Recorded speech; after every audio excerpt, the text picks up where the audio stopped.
हम लोग आज इस वीडियो में डी फार्म फर्स्ट ईयर के फार्मास्यूटिकल केमिस्ट्री के chapter drug acting on cardiovascular system के टॉपिक एंटी हाइपरटेंसिव एजेंट्स के बारे में जानेंगे। तो आइए वीडियो स्टार्ट करने से पहले ओवरव्यू देख लेते हैं कि हमें इस वीडियो में क्या क्या पढ़ना है। इंट्रोडक्शन पढ़ना है, हाइपरटेंशन के बारे में जानेंगे कि हाइपरटेंशन क्या होता है, फिजियोलॉजी ऑफ हाइपरटेंशन पढ़ेंगे कि हाइपरटेंशन कैसे होता है, classification of anti hypertensive agents पढ़ेंगे, कंपाउंड्स पढ़ेंगे like propranolol, captopril, ramipril, methyldopate hydrochloride, clonidine hydrochloride, hydralazine hydrochloride, nifedipine, जिसमें से प्रोपेनोलोल और कैप्टोपिरिल का हमें स्ट्रक्चर पढ़ना है, हमारे सिलेबस में है। तो आइए वीडियो अभी स्टार्ट करते हैं और इंट्रोडक्शन देखते हैं हाइपरटेंशन का। हाइपरटेंशन वर्ड को हम लोग इसको ब्रेक करके देखते हैं तो हाइपर प्लस टेंशन, हाइपर मतलब ज़्यादा, टेंशन मतलब स्ट्रेस यानी तनाव, यानी ज़्यादा तनाव को हम हाइपरटेंशन कहते हैं। Hypertension also known as high blood pressure, hypertension को हाई ब्लड प्रेशर के नाम से भी जाना जाता है। ब्लड प्रेशर देख लेते हैं क्या होता है। When the heart pump blood through the artery, the blood put pressure on the artery wall. This is known as blood pressure. जब हार्ट ब्लड को पंप करता है तो जो उसके द्वारा आर्टरी के वाल पे जो प्रेशर लगता है उसी को हाइपरटेंशन कहते हैं। यानी जो ब्लड को पंप करता है हार्ट तो उसके द्वारा जो दबाव पड़ता है आर्टरी के वाल पर उसी को हाई ब्लड प्रेशर कहते हैं। हार्ट जब ब्लड को पंप करता है तो आर्टरी पे दो तरीके का प्रेशर लगता है, सिस्टोलिक एंड डायस्टोलिक प्रेशर। जब हार्ट ब्लड को पंप करता है तो जो प्रेशर आर्टरी पे लगता है उसको सिस्टोलिक कहते हैं। वहीं जब हार्ट रिलैक्स होता है तो उसके दौरान जो प्रेशर लगता है उसको डायस्टोलिक प्रेशर कहते हैं। Systolic pressure in artery when the heart beat, यानी जब हार्ट बीट होता है तो जो प्रेशर लगता है आर्टरी पे उसको सिस्टोलिक कहते हैं। Diastolic pressure in artery when heart rested between heart beat, यानी जब वन हार्ट बीट के बीच, यानी हार्ट जब बीट होता है तो उसके बीच में जो हार्ट रिलैक्स होता है यानी रेस्ट करता है उसको डायस्टोलिक प्रेशर कहते हैं। Hypertension elevation of systolic and diastolic pressure from 140 to 90 mmHg। Hypertension यानी इसमें सिस्टोलिक और डायस्टोलिक प्रेशर जो ब्लड प्रेशर होता है वो नॉर्मल रेंज से, नॉर्मल रेंज 120 to 80 है तो उससे बढ़ करके यानी 120-80 से बढ़ करके 140-90 mmHg हो जाता है तो इसको हाइपरटेंशन कहते हैं। डिफिनेशन देख लेते हैं। Hypertension also known as high blood pressure is a long term medical condition in persistently elevated. Hypertension एक मेडिकल कंडीशन है जिसमें ब्लड यानी ब्लड प्रेशर हाई हो जाता है और ये परसिस्टेंटली एलिवेटेड यानी ये लगातार बढ़ता रहता है, यानी लगातार कंटिन्यू रहता है, इसमें जो ब्लड प्रेशर है वो बढ़ा रहता है, उसी को हाइपरटेंशन कहते हैं। टाइप ऑफ हाइपरटेंशन देखते हैं। ये दो प्रकार का होता है, प्राइमरी और एसेंशियल हाइपरटेंशन, सेकेंडरी हाइपरटेंशन। जो प्राइमरी यार एसेंशियल हाइपरटेंशन है इसके जो कारण हैं वो अननोन है। सेकेंडरी का हम लोग देखते हैं, इसमें वैसे बहुत कारण हैं हाइपरटेंशन के, बट जो इम्पॉर्टेंट हैं जो आवश्यक हैं वो हम देख लेते हैं। Kidney problem. अब किडनी प्रॉब्लम तो किडनी में एक विशेष प्रकार की संरचना होती है जिसको नेफ्रॉन कहते हैं और उस नेफ्रॉन का एक पार्ट है ग्लोमेरुलस जहाँ पे ब्लड का फिल्ट्रेशन होता है। तो ग्लोमेरुलर नेफ्राइटिस हो जाता है यानी ग्लोमेरुलर में इन्फेक्शन हो जाता है जिससे क्या होता है कि ये ब्लड को फिल्टर नहीं कर पाता और जो इसके आसपास में यानी किडनी के आसपास में आर्टरीज होती हैं वो नैरो हो जाती हैं यानी पतली हो जाती हैं जिससे ब्लड वहाँ तक पहुँच नहीं पाता और ब्लड का फिल्टर नहीं हो पाता है, यानी ब्लड सप्लाई अच्छे से नहीं हो पाती। तो ये किडनी प्रॉब्लम है। Thyroid problem. अब थायराइड प्रॉब्लम में क्या होता है, हाइपोथायराइडिज्म, यानी जो थायराइड ग्लैंड है वो थायराइड हार्मोन जो होते हैं उनको प्रोड्यूस नहीं कर पाती, उस कंडीशन में भी हाइपरटेंशन हो जाता है। Adrenal gland tumours. इसमें क्या होता है जो सेल का ग्रोथ है वो अनकंट्रोल हो जाता है। जो सेल का जो ग्रोथ है वो अनकंट्रोल हो जाएगा तो जो एड्रिनल हार्मोन है इसका सिक्रीशन ज़्यादा होने लगता है, इससे ये हाइपरटेंशन को काज करता है। Correction of aorta by birth.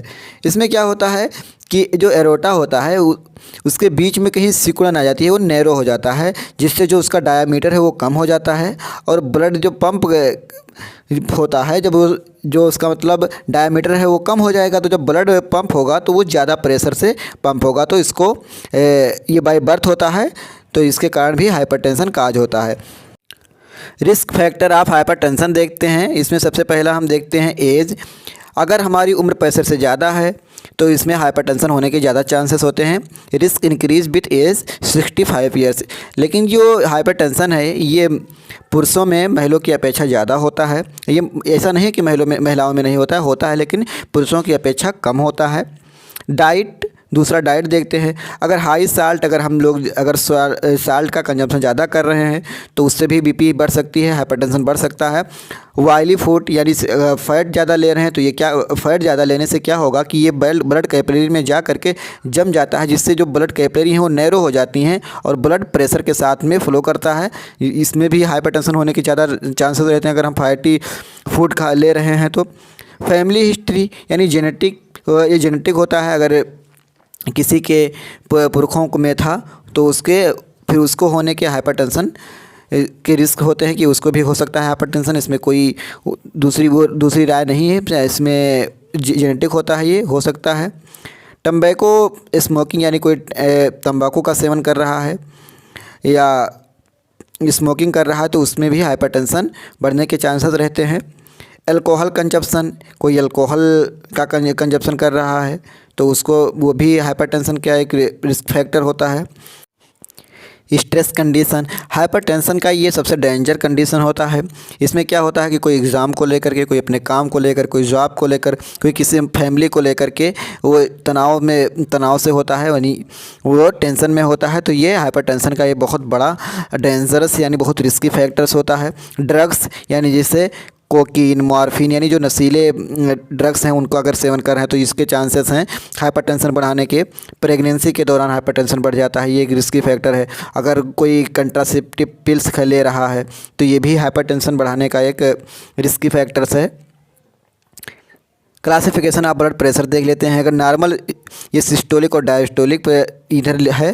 जो नॉर्मल है तो इसका सिस्टोलिक होता है 120 होता है और डायस्टोलिक 80 होता है, यानी ये 120 इसका नॉर्मल रेंज है। 100 जिसमें नॉर्मल रेंज में क्या होता है कि सिस्टोलिक प्रेशर 120 और डायस्टोलिक 80 होता है। प्री हाइपरटेंसिव अगर देखें तो इसमें 120 से 149 होता है। सिस्टोलिक और डायस्टोलिक 80 से 90 होता है। अगर फर्स्ट स्टेज देखें हाइपरटेंशन का तो 140 से 159 होता है सिस्टोलिक प्रेशर और डायस्टोलिक प्रेशर 90 से 99 होता है।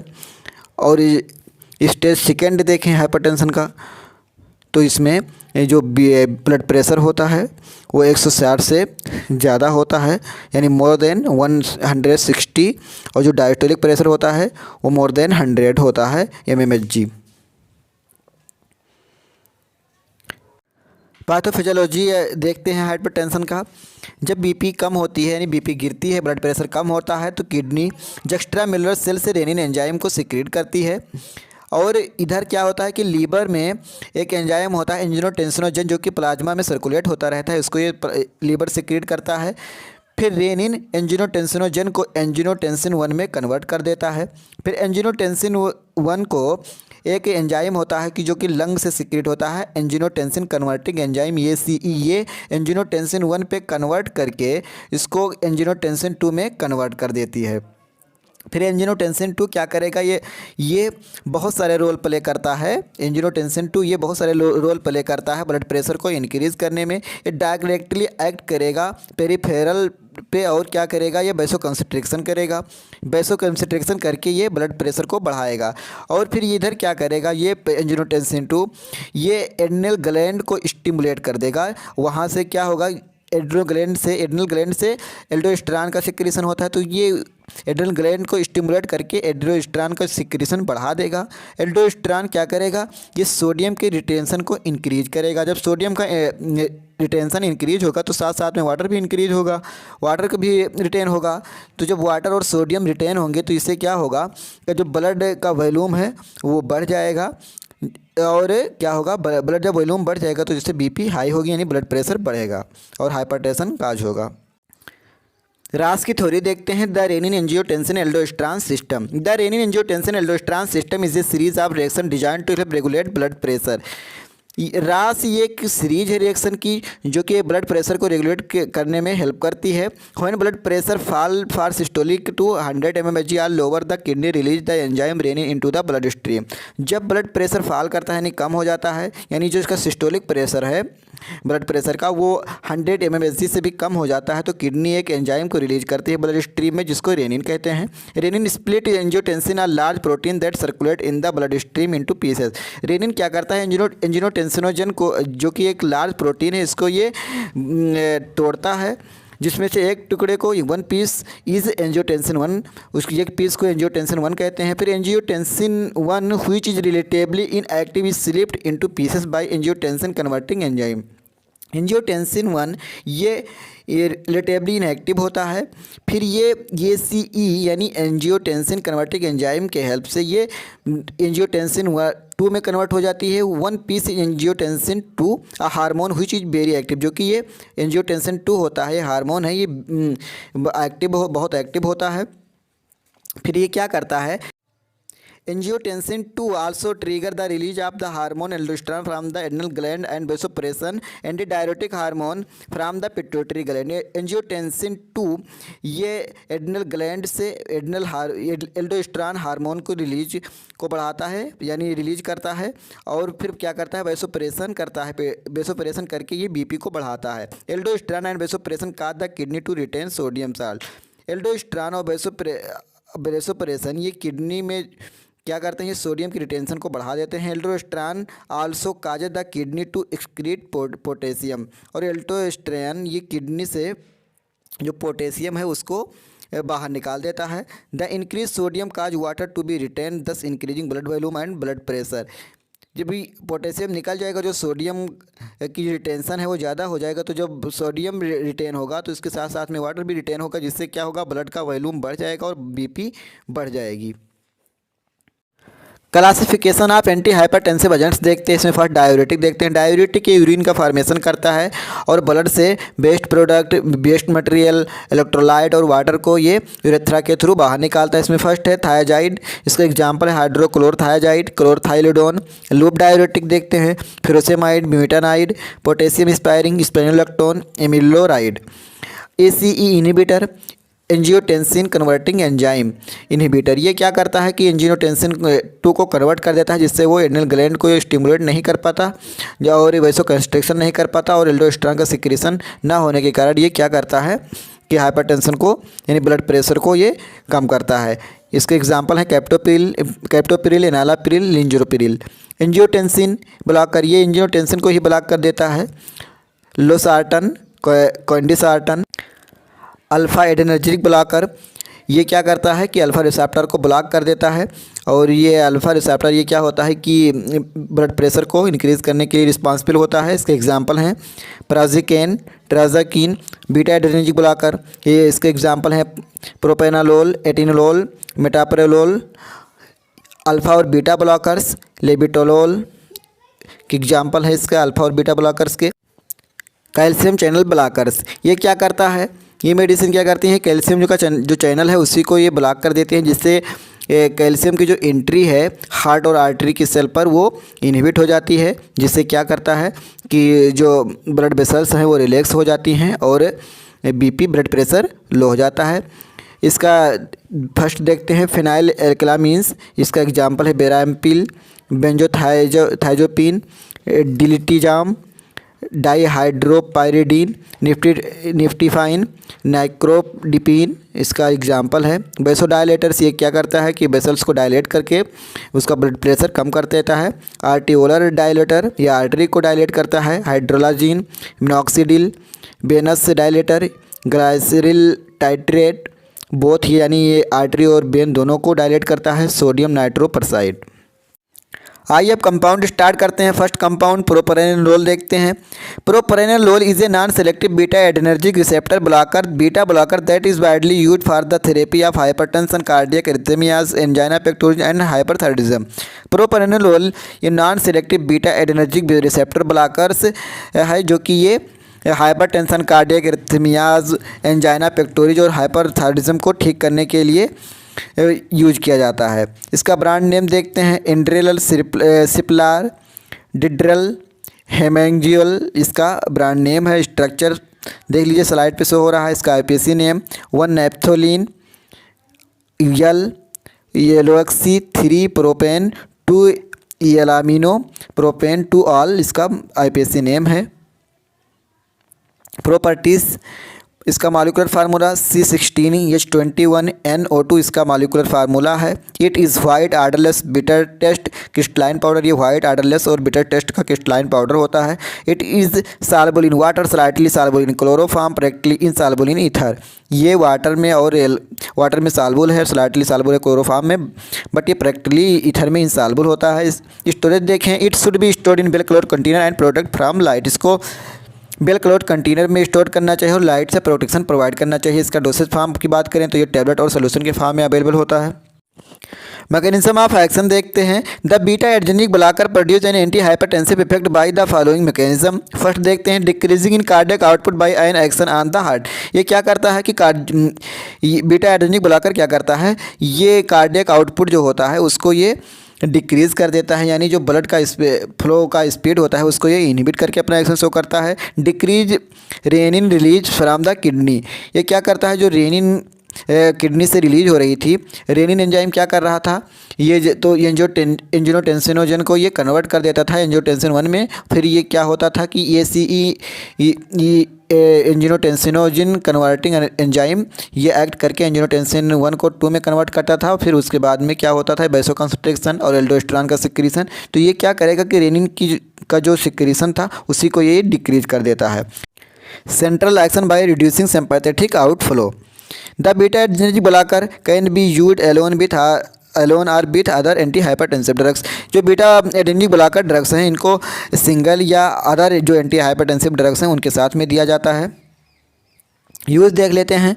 It is use to treat hypertension, ये हाइपरटेंशन को ठीक करता है। Anxiety and prevent migraines, heart rhythm disorder, ये एंग्जाइटी को ठीक करता है और ये माइग्रेन को भी ठीक करता है। और हार्ट के जो रिदम होते हैं, मतलब ये रेगुलर इरेगुलर हो जाता है, उसको भी ये ठीक करता है। एंजाइना पेक्टोरिस, ये क्या होता है कि जब ब्लड सप्लाई नहीं हो पाती है हार्ट को बराबर, तो जब ब्लड सप्लाई नहीं हो पाएगा तो ऑक्सीजन भी नहीं पहुंच पाएगा, तो इससे क्या होगा, चेस्ट पेन होती है उसको ये ठीक करता है, यानी एंजाइना पेक्टोरिस को ये ठीक करता है। एडवर्स इफेक्ट की बात करें तो ये हाइपोटेंशन, यानी जो क्या होता है कि बीपी को बहुत कम कर देगा। हाइपोटेंशन काज करेगा हेडेक, डायजीनियस, ब्रेडिकार्डिया, हाइपर कैलेमिया के पोटेशियम का जो अमाउंट है वो कम हो जाएगा। ब्रोंकोस्पाज्म यानी जो सांस नली है उसमें पेन होगा।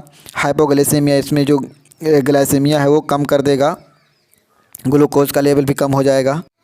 Captopril, it is angiotensin converting enzyme inhibitor, ये एंजियोटेंसिन कन्वर्टिंग एंजाइम इनहिबिटर होता है। ये क्या करता है कि एंजियोटेंसिन कन्वर्टिंग एंजाइम को इनहिबिट कर देता है। इसका ब्रांड नेम देखें तो कैप्टन इसका ब्रांड नेम है। इसका स्ट्रक्चर स्लाइड पे शो हो रहा है, आप देख लें यहाँ से। इसका आईपीसी नेम देखते हैं 2-मेथाइल 3-सल्फोनाइल प्रोपेनाइल पायरोलिडीन 2 कार्बोक्सिलिक एसिड, इसका आईपीसी नेम है। इसकी प्रॉपर्टीज़ देखते हैं। इट इज़ ओरली एक्टिव होता है। It occur as white crystalline powder, ये वाइट क्रिस्टलाइन पाउडर होता है। इसका जो मेल्टिंग पॉइंट होता है वो 88 डिग्री सेंटीग्रेड होता है। Freely soluble in water and alcohol, ये एल्कोहल और वाटर में फ्रीली सॉल्युबल होता है। इसका मैकेनिज्म ऑफ एक्शन देखते हैं। It act by inhibiting angiotensin converting enzyme, ये एंजियोटेंसिन कन्वर्टिंग एंजाइम को इनहिबिट करके अपना एक्शन देता है। This prevent the conversion of angiotensin 1 and to angiotensin 2, ये क्या करता है, जब एंजियोटेंसिन कन्वर्टिंग एंजाइम को इनहिबिट कर देगा तो जो एंजियोटेंसिन 1 था वो 2 में कन्वर्ट नहीं हो पाएगा, उससे जो कन्वर्जन 1 से 2 में था वो रुक जाएगा। It is effective in all type of hypertension, ये सभी प्रकार के हाइपरटेंशन को ठीक करने के लिए इफेक्टिव होता है। यूज देखते हैं। It is use to treat mild to moderate essential hypertension, ये माइल्ड और एसेंशियल हाइपरटेंशन को ठीक करता है। रीनल हाइपरटेंशन, ये किडनी हाइपरटेंशन को ठीक करता है। रिफ्रैक्टरी कंजेस्टिव हार्ट फेलियर, ये कंजेस्टिव हार्ट फेलियर को भी ठीक करता है। डायबिटिक प्रोटीन्यूरिया या डायबिटिक पेशेंट है तो उसको ये ठीक करता है। It also elevate mood in depressed patient, ये जो डिप्रेस पेशेंट होते हैं उनके मूड को एलिवेट करता है। एडवर्स इफेक्ट देखते हैं। रीनल डैमेज, ये किडनी को डैमेज कर देता है। हाइपर कैलेमिया, ये इस पर एडवर्स इफेक्ट है, यानी किडनी डैमेज। और हाइपर कैलेमिया यानी पोटेशियम का अमाउंट कम हो जाएगा। Impairment of immune response, loss of taste sensation, neutropenia and proteinuria. Dry persistent cough, यानी जो ड्राई कफ है वो लगातार बना रहेगा, कफ हो जाएगा। इसके एडवर्स इफेक्ट हैं। इसका कैप्टोप्रिल के डोज देखते हैं। 25 mg 3 साइड टेबलेट, इसका जो टेबलेट है वो 25 mg की दिन में 3 बार लेना चाहिए। अगर 25 mg की टेबलेट है तो उसमें उसको दिन भर में 3 बार लेना है। स्टोरेज की बात करें तो it should be stored in well closed container and protect from light. इसको वेल क्लोज्ड कंटेनर में स्टोर करना चाहिए और लाइट से प्रोटेक्शन प्रोवाइड करना चाहिए। Ramipril is an angiotensin converting enzyme inhibitor used in the therapy of hypertension and heart failure. ये उसका भी सेम ही है कैप्टोप्रिल की तरह। ये क्या करता है, एंजियोटेंसिन कन्वर्टिंग एंजाइम को इनहिबिट करके अपना एक्शन देता है, यानी हाइपरटेंशन और हार्ट फेलियर को ठीक करता है। इसका ब्रांड नेम देखें, अल्टेस इरिटर इसका ब्रांड नेम है। मैकेनिज्म ऑफ एक्शन देखते हैं, it act by inhibiting angiotensin converting enzyme. ये एंजियोटेंसिन कन्वर्टिंग एंजाइम को इनहिबिट करता है। This prevents to conversion of angiotensin 1 to angiotensin 2। It is effective in all type of hypertension. ये जो conversion है angiotensin 1 का 2 में, उसको ये इनहिबिट करके हाइपरटेंशन को ठीक करता है। प्रॉपर्टीज़ देखते हैं, इसका मॉलिक्यूलर फार्मूला C23H32N2O5 इसका मॉलिक्यूलर फार्मूला है। इसका मॉलिक्यूलर वेट 416.5 ग्राम पर मोल इसका मॉलिक्यूलर वेट है। It is occur as white crystalline powder. ये वाइट क्रिस्टलाइन पाउडर होता है। इसका मेल्टिंग पॉइंट 88 डिग्री सेंटीग्रेड होता है। ये freely soluble in water and alcohol. ये एल्कोहल और वाटर में फ्रीली सॉल्युबल होता है। इसका डोसेज फार्म की बात करें तो ये इसका डोसेज फार्म देखें तो ये टेबलेट के फार्म में अवेलेबल होता है। स्टोरेज देखते हैं, it should be stored in well closed container. इसको वेल क्लोज्ड कंटेनर में स्टोर करना चाहिए। इसका जो use and adverse effect same है कैप्टोप्रिल। इसका जो यूज और एडवर्स इफेक्ट है ये कैप्टोप्रिल की तरह है सेम, तो वहाँ से देख लें। अगला कंपाउंड मेथाइल डोपाइट हाइड्रोक्लोराइड देखते हैं। Methyl dopate hydrochloride is a hydrochloride salt form of methyl dopa of phenylalanine derivative. Methyl dopa hydrochloride ये हाइड्रोक्लोराइड साल्ट होता है और ये फिनाइलएलेनिन डेरिवेटिव कंपाउंड है। इसका ब्रांड नेम एल्डोक्लोर एल्डोमेट इसका ब्रांड नेम है। प्रॉपर्टीज़ की बात करें तो इसका मॉलिक्यूलर वेट 275.73 ग्राम पर मोल है। इसका मॉलिक्यूलर फार्मूला C12H18Cl NO4 है। इसका methyl dopa appear as colourless almost colourless crystal or white to yellowish white fine crystalline powder. Methyl dopa ये कलरलेस ऑलमोस्ट और बट ये वाइट और येलोइश भी होता है और ये फाइन यानी महीन क्रिस्टलाइन पाउडर होता है। ऑलमोस्ट आर्डरलेस एंड टेस्टलेस, ये ऑलमोस्ट आर्डरलेस और टेस्टलेस होता है। सॉल्युबल इन वाटर, ये वाटर में सॉल्युबल होता है। मैकेनिज्म ऑफ एक्शन देखते हैं, it is treat high blood pressure by stimulating alpha 2 receptor in the brain thus inhibiting the release of norepinephrine. ये क्या करता है कि ये ब्लड प्रेशर को ठीक करता है। ये ब्रेन में अल्फा 2 रिसेप्टर को स्टिमुलेट कर देता है, जिससे क्या होता है कि नॉरेपिनेफ्रिन का जो रिलीज़ था वो इनहिबिट हो जाता है। फिर क्या करता है, and then decrease peripheral vascular resistance, और फिर ये वेस्कुलर और पेरिफेरल जो रेसिस्टेंस है उसको डिक्रीज कर देता है, जिससे क्या होता है कि vasodilation will become vasodilation and pressure will decrease, जिससे वेसोडाइलेशन होता है और जो ब्लड प्रेशर है वो डिक्रीज हो जाता है। इसका यूज देखें, it is use to treat hypertension. या हाइपरटेंशन को ठीक करता है। एंजाइना पेक्टोरिस यानी जो चेस्ट पेन होता है उसको ठीक करता है। हाई ब्लड प्रेशर और हाई ब्लड प्रेशर को ये ठीक करता है। एडवर्स इफेक्ट देखते हैं, sedation, headache, weakness and mental depression. ये नींद लाएगा, headache, weakness and mental depression, change in sleep, rhythm and nightmares, lactation in female, retention of sodium and water. ये सोडियम और वाटर को रिटेन करेगा। स्टोरेज देखते हैं, it should be store in well closed container at protect from light. इसको well closed container में store करना चाहिए और लाइट से प्रोटेक्शन प्रोवाइड करना चाहिए। इसका डोज देखें तो इसको ओरल देते हैं 0.5 to 3 mg पर डे। इसको 5 से 3 mg पर डे, 0.5 से 3 mg पर डे इसको ओरली देते हैं। क्लोनिडीन हाइड्रोक्लोराइड देखते हैं, it is imidazoline derivative. Imidazoline derivative compounds है। इसका ब्रांड नेम देखते हैं, हाइपराडीन एक्रामीन इसका ब्रांड नेम है। मैकेनिज्म ऑफ एक्शन देखते हैं, clonidine treat high blood pressure by stimulating alpha 2 receptor in the brain and thus inhibiting the release of norepinephrine. Clonidine ये क्या करता है कि ये ब्रेन में अल्फा 2 रिसेप्टर को स्टिमुलेट कर देता है, जिससे क्या होता है कि नॉरेपिनेफ्रिन का जो रिलीज है वो इनहिबिट हो जाता है। देन क्या करता है, then decrease peripheral vascular resistance will become vasodilation and the pressure will decrease. फिर क्या करता है ये कि ये पेरिफेरल वेस्कुलर रेसिस्टेंस को डिक्रीज कर देता है, जिससे क्या होता है वेसोडाइलेशन होता है और जो ब्लड प्रेशर है वो डिक्रीज हो जाता है। प्रॉपर्टी देख लेते हैं, इसका मॉलिक्यूलर वेट 266.6 ग्राम पर मोल है। इसका मॉलिक्यूलर फार्मूला C9H10HCl3N3 इसका मॉलिक्यूलर फार्मूला है। It is hydrochloric acid salt is white to half white crystalline powder which is odorless and has bitter taste। ये हाइड्रोक्लोरिक एसिड का साल्ट होता है और ये वाइट क्रिस्टलाइन पाउडर होता है और इसका जो टेस्ट है वो बिटर होता है और ये ऑर्डरलेस होता है। ये सॉल्युबल इन वाटर, ये वाटर में सॉल्युबल होता है। Stable in heat and air, ये हीट और एयर में स्टेबल होता है। It should be stored in well close container, इसका जो स्टोरेज है इसको बेल क्लोज कंटेनर में स्टोर करना चाहिए। यूज़ देख लेते हैं। Use to treat moderate primary hypertension, ये प्राइमरी हाइपरटेंशन जिसको साइलेंट किलर कहते हैं या एसेंशियल हाइपरटेंशन कैसे कहते हैं उसको ठीक करता है। टू ट्रीट डिस्मोनेरिया, ये डिस्मोनेरिया को ठीक करता है। एक तरह का डिजीज है जिसमें क्या होता है पेल्विक पेन, मेंस्ट्रुएशन, ये फीमेल में होता है। For prophylaxis of migraine and cluster headache, ये प्रोफाइलेक्स से आप माइग्रेन को ठीक करता है और हेडेक को ठीक करता है। To treat post menopausal वैसोमेटर instability, ये क्या करता है एक तरह का डिजीज है मेनोपॉज़ल जो कि ये वीमेन में होता है जब 40 से 50 साल की एज हो जाती है महिलाओं की, तो उसमें होता है क्या होता है इसमें वेजाइनल ड्राइनेस हो जाता है। For management of opiate addiction, ये ओपिएट एडिक्शन को ये ठीक करता है, इसको मैनेज करता है। इसकी डोज की बात करें तो 0.1 mg वंस और ट्विस डेली, इसको 0.1 mg दिन में 2 से 3 बार देना चाहिए।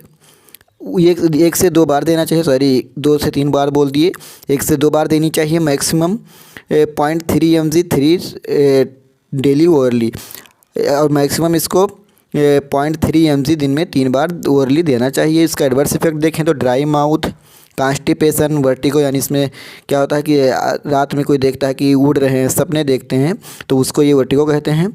Vertigo, importance, drowsiness and depression इसके एडवर्स इफेक्ट हैं। हाइड्रोलाजीन हाइड्रोक्लोराइड देखते हैं। It is the first long acting orally active widely used peripheral vasodilator. It is a phthalazine derivative in which hydrazino group is attached at first position. ये first long acting orally active drugs है जो कि peripheral वैसोडायलेटर में use किया जाता है। और ये पैथोलाजेलिन डेरिवेटिव कंपाउंड है और इसमें जो हाइड्रोजीनो ग्रुप होता है वो फर्स्ट पोजीशन पे अटैच होता है। इसका ब्रांड नेम देखें हेप्राजीन, एराजीन इसका ब्रांड नेम है। मैकेनिज्म ऑफ एक्शन देख लेते हैं। It has an agonist effect on beta adrenergic receptor, ये बीटा एडेनर्जिक रिसेप्टर के एगोनिस्ट इफेक्ट देता है। Because of this it produce vasodilation accompanied by tachycardia and increase cardiac output. ये क्या करता है क्योंकि ये वैसोडायलेशन को प्रोड्यूस करने के साथ साथ में ये ट्रैकीकार्डिया और कार्डियक आउटपुट को इंक्रीज़ करता है। It also act by depressing the vasomotor centre, और ये वैसोमोटर सेंटर को ये डिक्रीज करके अपना एक्शन देता है। प्रॉपर्टीज़ देखते हैं। इसका मेल्टिंग पॉइंट 273 डिग्री सेंटीग्रेड होता है। इसका मॉलिक्यूलर वेट 196.64 ग्राम पर मोल है। इसका मॉलिक्यूलर फार्मूला 6C8H9ClN4 इसका मॉलिक्यूलर फार्मूला है। It is hydrochloric acid salt occur as white crystalline powder, ये हाइड्रोक्लोरिक एसिड साल्ट होता है जो कि ये वाइट क्रिस्टलाइन पाउडर में को पाउडर फॉर्म में होता है। It is odourless and has a bitter saline taste, इसका जो ये ऑर्डरलेस और बिटर सैलाइन टेस्ट का होता है। It is soluble in water but slightly soluble in alcohol, ये वाटर में सॉल्युबल होता है बट एल्कोहल में स्लाइटली सॉल्युबल होता है। स्टोरेज इसका देखें तो it should be stored in well closed container, इसको बेल क्लोज्ड यानी अच्छा जो कंटेनर है उसमें स्टोर करना चाहिए। यूज़ देखते हैं। It is use to treat moderate to severe hypertension usually given in combination with beta blocker और डायरेटिक्स, ये मॉडरेट या और सीवियर हाइपरटेंशन को ठीक करता है बट इसको जब देते हैं तो इसको कॉम्बिनेशन में देते हैं बीटा ब्लॉकर या कोई डायरेटिक्स के साथ में कंबाइन करके। Use to chronic control of essential hypertension, ये क्रोनिक हाइपरटेंशन और एसेंशियल हाइपरटेंशन को ये ठीक करता है। Acute control of hypertension emergency, और इमरजेंसी में ये एक्यूट हाइपरटेंशन को कंट्रोल करता है। Use to improve congestive heart failure, यानी ये कंजेस्टिव हार्ट फेलियर को ये ठीक करता है। एडवर्स इफेक्ट देखते हैं। Headache, nausea, weakness, palpitation, pulsing and tachycardia palpitation, इसमें ऐसा ये फीलिंग और सेंसेशन है जिसमें क्या लगेगा कि ऐसा महसूस होगा कि आपका जो धड़कन है वो बंद हो गया है, जो हार्ट बीट हो रहा था वो बंद हो गया है। ट्रैकीकार्डिया इसमें जो हार्ट बीट है वो इरेगुलर हो जाता है। डोसेज फॉर्म देखें तो ये टेबलेट और इंजेक्शन फॉर्म में अवेलेबल होता है। नेफिडिफाइन देखते हैं। It is a calcium channel blocker से कैल्शियम चैनल ब्लॉकर्स होता है। It is 1,4 dihydropyridine derivative. ये 1,4 डाईहाइड्रोपायरिडीन डेरिवेटिव कंपाउंड है। इसका ब्रांड नेम देखते हैं मायोगार्ड निकार्डिया नेफेडीन इसका ब्रांड नेम है। मैकेनिज्म ऑफ एक्शन देख लेते हैं। Calcium channel blocker are medication use to lower blood pressure. Calcium channel blockers क्या करते हैं कि ये ब्लड प्रेशर को कम करते हैं, लो करते हैं। They work by preventing calcium from entering the cell of the heart and arteries. Calcium channel blockers like nifedipine ये क्या करता है कि ये कैल्शियम की जो एंटरिंग है हार्ट और आर्टरी की सेल पर उसको ये प्रिवेंट कर देता है, रोक देता है। Calcium from entering cell of the heart and arteries by blocking calcium channel blockers allow blood vessels to relax and opening. जब कैल्शियम का जो एंट्री था वो ब्लॉक हो जाएगा, यानी कैल्शियम चैनल जब ब्लॉक हो जाएंगे तो ये ब्लड वेसल्स को क्या कर देंगे, रिलैक्स करेंगे। फिर some calcium channel blocker can also slow heart rate which can further low blood pressure. जो कैल्शियम चैनल ब्लॉकर्स क्या करेंगे, ये जो हार्ट रेट है बढ़ा हुआ उसको स्लो करेंगे और ब्लड प्रेशर को ये कम करके अपना एक्शन देंगे। प्रॉपर्टीज़ देखते हैं। इसका melting point 342 to 345 degree centigrade है। इसका मॉलिक्यूलर फार्मूला C17H18N2O6 इसका मॉलिक्यूलर फार्मूला है। इसका मॉलिक्यूलर वेट 346.3 ग्राम पर मोल इसका मॉलिक्यूलर वेट है। It is yellow crystalline substance. Yellow crystalline substance है। Practically insoluble in water, slightly soluble in alcohol but very soluble in chloroform. ये practically water में insoluble होता है बट ये स्लाइटली एल्कोहल में सॉल्युबल होता है और क्लोरोफॉर्म में ये अधिक सॉल्युबल होता है। इसका स्टोरेज देखें तो it is affected by light, hence it is stored tightly closed light resistant container. क्योंकि क्या है कि ये लाइट से अफेक्टेड है तो इसको लाइट प्रोटेक्शन में वेल क्लोज्ड कंटेनर में इसको स्टोर करना चाहिए। यूज़ देख लेते हैं। यह हाइपरटेंशन को ठीक करता है। वेरियस टाइप के हाइपरटेंशन को ये ठीक करता है। इसे एसेंशियल हाइपरटेंशन जिसको प्राइमरी हाइपरटेंशन या साइलेंट किलर कहते हैं उसको ठीक करता है। रीनल हाइपरटेंशन इन प्रेगनेंसी, ये प्रेगनेंसी में कोई हाइपरटेंशन है तो उसको ये ठीक करता है। Ischaemic heart disease like angina and myocardial infection, ये इसमें ischaemic heart disease like angina जिसमें चेस्ट पेन होता है उसको ठीक करता है। मायोकार्डियल इन्फेक्शन ठीक करता है।